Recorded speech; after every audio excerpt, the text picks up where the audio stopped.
Welcome to the Human Capital Innovations Podcast, your go-to source for personal, professional, and organizational growth and development.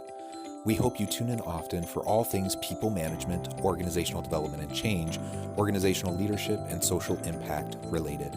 Maximize your personal and organizational potential with Human Capital Innovations Podcast.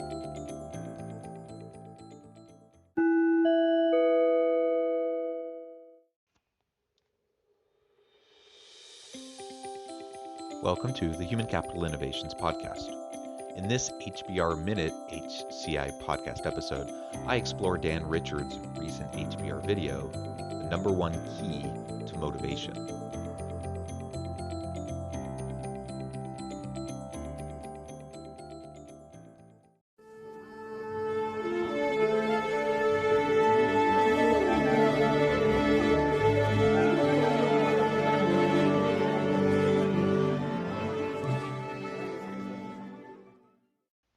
Welcome back to the Human Capital Innovations Podcast.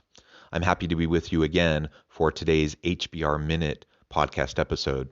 Today I'll be exploring Dan Richards' recent HBR video, The Number One Key to Motivation. In a recent multi-year study, researchers at the Harvard Business School first asked 600 managers from dozens of different companies to rank the impact of 5 factors that are normally associated with motivation: recognition, incentives, support for managers and colleagues, clear goals, and a sense of making progress. In this first phase of the study, recognition for good work was ranked by managers as the most important factor in motivation. Thanks for joining me today, and I'll catch you on the flip side of this first clip.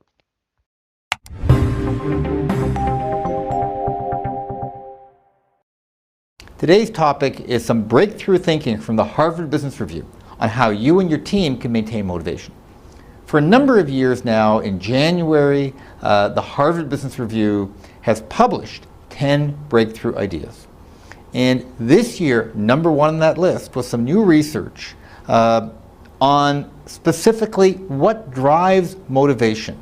The researchers, who were a couple of academics at the Harvard Business School, started by polling 600 managers on what contributes to motivation among the people that work for them.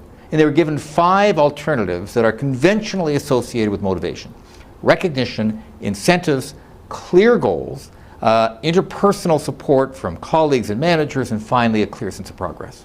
And they were asked which of those is most important. Their answer was recognition. Recognition considered the number one most important driver of motivation. A very simple premise to this study: ask managers what they think motivates their people. And as they asked that question, very convincingly, to a 75% rate, managers said that recognition was very important. So I guess the question is, will that be consistent with what the employees say? Will they also agree that recognition is the most important factor in their own motivation?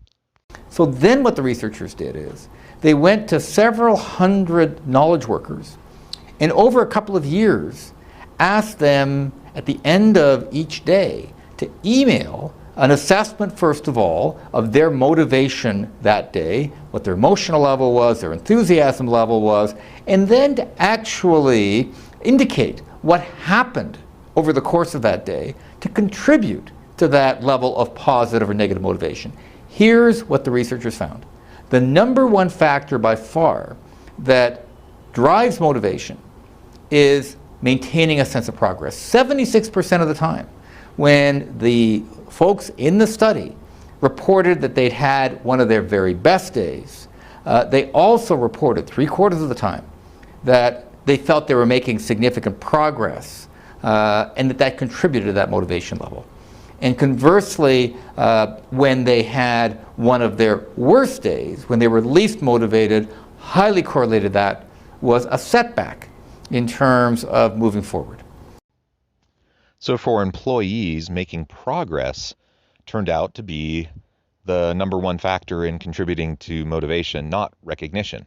So as managers, about 75% of the time, said that recognition was the most important, 76% of the time, the employees said it was actually related to making progress. Making progress added to motivation, not making progress demotivated and took away their motivation. And of course, that makes sense. We want to see that what we're doing matters and that we're accomplishing something. And when we can see the fruits of our labors and we can see what we're building or what we're doing, that feedback in real time, it's much more powerful than any recognition that we might get sporadically from our leaders. So that finding doesn't surprise me at all. Now, of course, this isn't generalizable to all workers. The workers in this study were knowledge workers, specifically 200, and I'm not clear on what the sample was, but it doesn't sound like there was any particular sample, perhaps a convenient sample.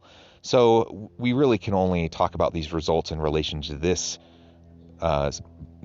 group of workers, but still it's quite interesting. And I think what this study is highlighting is the disconnect between what managers think motivates people versus what actually motivates employees. There are some important implications from this research in terms of how we stay motivated ourselves and how we maintain motivation among the people that work with us. If you've got people working with you, you want to ensure you're not an obstacle to progress. So you need to be consistent in the direction you provide. You need to provide them with the tools they need. You need to provide clear direction. Those are all important. But beyond that, one of the things we need to do is to find ways to recognize and acknowledge progress. You know, it's interesting. It's not that recognition wasn't important, because it was. The problem with recognition is that it is hard to recognize people constantly each and every day. Very hard. So we can't make recognition work for us every day, but we can acknowledge progress every day. So recognition is absolutely important. The study's not suggesting it's not.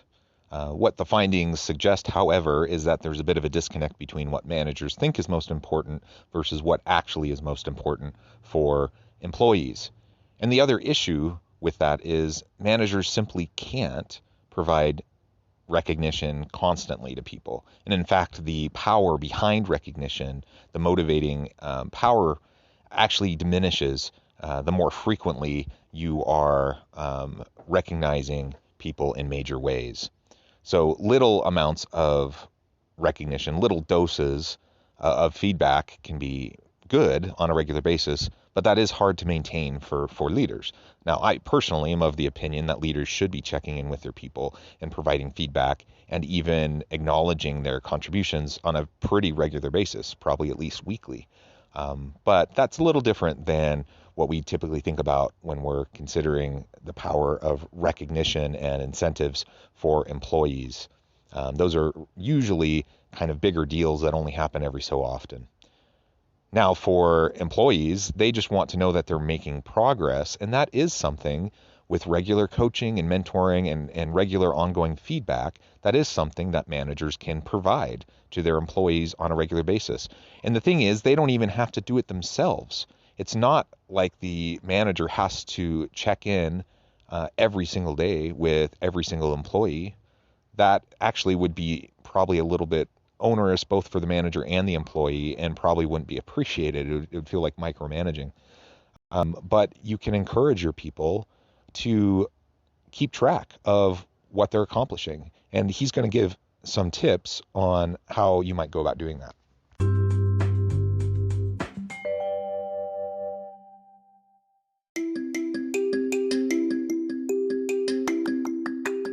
I'm excited to announce the publication of my new book from HCI Press, Bluer Than Indigo Leadership: The Journey of Becoming a Truly Remarkable Leader. Early in my adult life, I learned about an Asian proverb that translates as bluer than indigo. If you think about the color indigo, it is a brilliant, deep, and vibrant blue, what some would call the bluest of blues. To have something that is bluer than indigo is rare and truly remarkable. Contrary to popular myth, there is no one-size-fits-all or cookie-cutter approach to effective leadership. There's no silver bullet, no secret sauce, no go-to model that will solve all of our problems. The truth is, great leaders have all had their unique strengths and flaws, and have all had to discover and then pave their own distinctive path in their life's journey to fulfill their leadership potential. Bluer Than Indigo Leadership will help you discover your own path and explore those ordinary, everyday actions that will help you respond to an uncertain future and produce extraordinary results for individuals, teams, and organizations.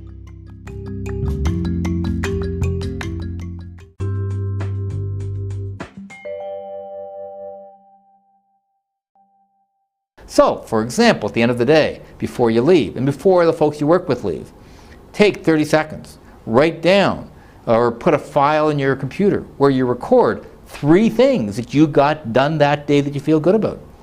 One advisor takes this one step further. Each morning, as part of their team meeting, they finish the meeting by having each of the people on their team indicate the 3 most important things that they want to do that day. Even if it's picking up the phone, making a tough call to a client that's overdue, that can be one of the 3 things. And they take turns recording it, circulating it, and they send an email within half an hour identifying what everyone's top 3 things were. That's how they end their meetings. The way they begin their meetings the next morning is by taking 5 minutes. And each of the people in the team go through their 3 things. And how do they do about it? 2 things have happened as a result of this. First of all, those 3 things have tended to get done. The moment that this advisor began doing this, because you're now creating some accountability, some peer pressure, the likelihood that those 3 things happened went up dramatically. But the second thing that happened is, even if they'd had a tough day, even if the markets had had a hiccup, people felt better because they were seeing clear signs of progress each and every day. Very simple tips on how we can help people recognize the progress that they're making. And again, it doesn't need to be the manager constantly keeping their thumb on everybody and constantly being the one to tell people, good job, you made progress in this area. That's not what's being suggested at all. In fact, the manager can help facilitate the process of people sharing their goals, sharing in accountability, mutual accountability with each other about what they're trying to accomplish and what they got done.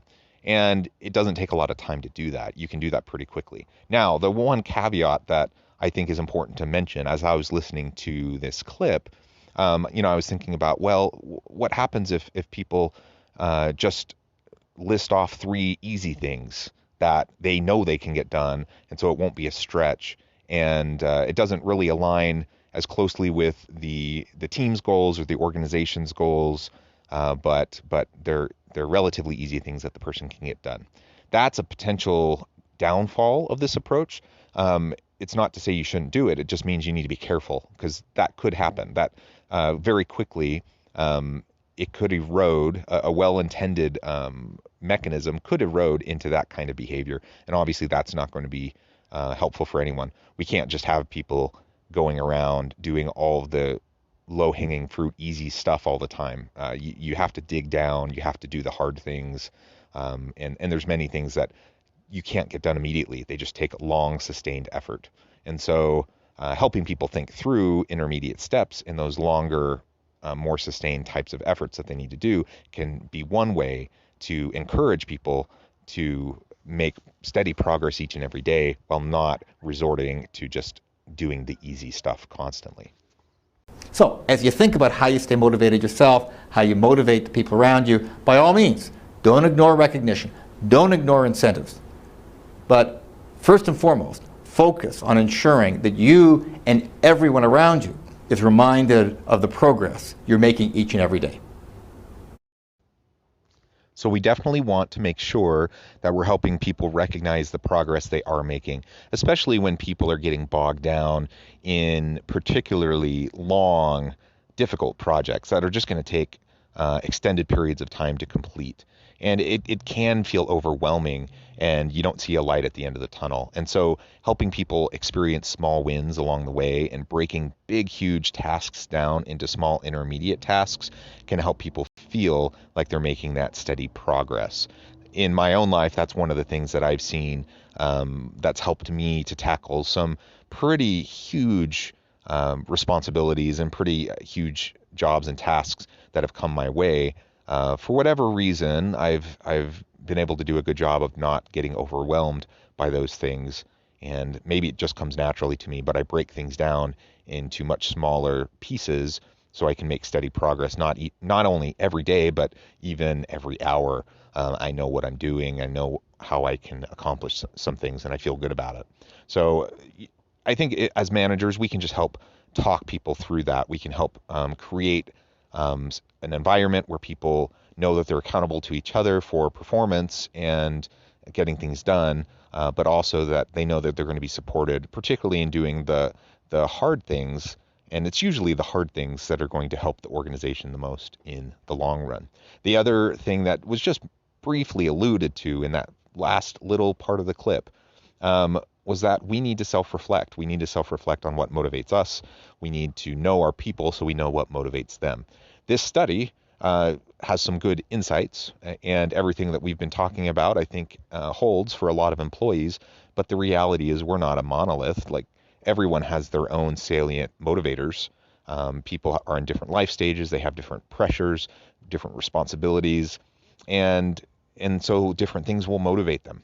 And we can't just do a one-size-fits-all approach.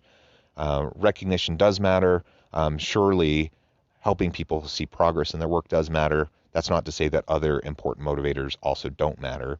And ultimately, we just need to know our people so we can help create an environment where they feel supported and they can find their motivation. As always, I appreciate you joining me for this HBR Minute episode, and I hope you stay healthy and safe, that you can find meaning and purpose at work each and every day, and I hope you have a great week.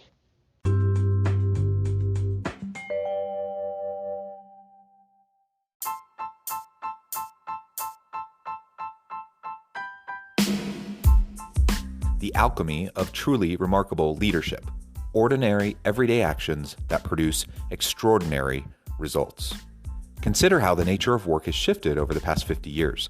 With increased globalization, rapid technological advancement, and the shift in economic composition, the average job of today looks very different than the average job of 50 years ago. What will the jobs and organizations of tomorrow look like? Moreover, what does this all mean for organizational leaders?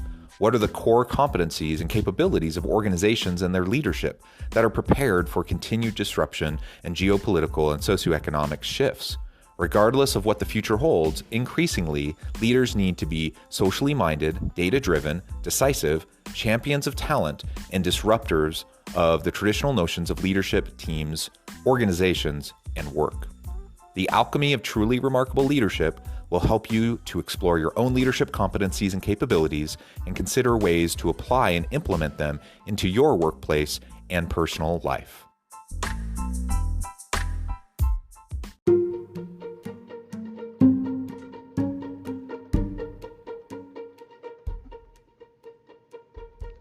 Check out Human Capital Innovations magazine, Human Capital Leadership.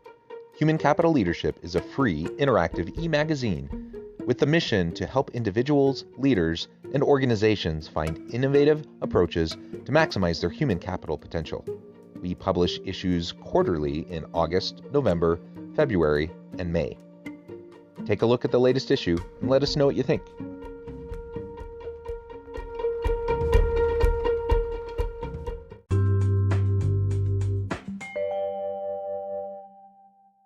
Thanks again for joining us for this episode of the Human Capital Innovations Podcast.